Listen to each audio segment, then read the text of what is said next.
शहीद अरशद शरीफ के बाद एक और सहाफी को निशाने पर रख लिया गया। शिफा यूसुफजई के खिलाफ बाकायदा मुहिम के बाद उनके घर पर हमला भी कर दिया गया। पाकिस्तान तहरीक इंसाफ के सीनियर रहनुमा हम्माद अजहर ने बताया कि हम न्यूज से वाबस्ता खातून सहाफी शिफा यूसुफजई के घर पर हमला हुआ है। मुसल्लह अफराद ने उनके मुलाजमीन पर तशद्दुद किया। उनका कहना था कि पाकिस्तान पर फस्तायत का मोटा पर्दा छाया हुआ है। हालात मार्शल लॉ से भी बदतर होते जा रहे हैं।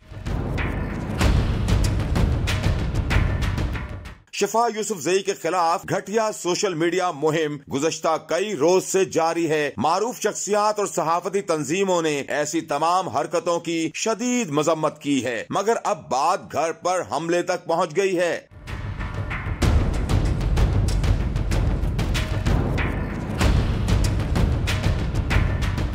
सहाफी शाकिर अवान ने अपनी रिपोर्ट में दावा किया था कि खातून सहाफी की किरदार कुशी में लीगी कारकुन मुलव्वस हैं। इनमें 90% वो लोग हैं जो मरियम नवाज के फॉलोअर्स हैं या फिर वो उनको फॉलो करती हैं। लीगी नायब सदर को चाहिए कि इन तमाम काली भेड़ों को अनफॉलो करके साबित करें कि ये सब कुछ उनकी ईमा पर नहीं हो रहा।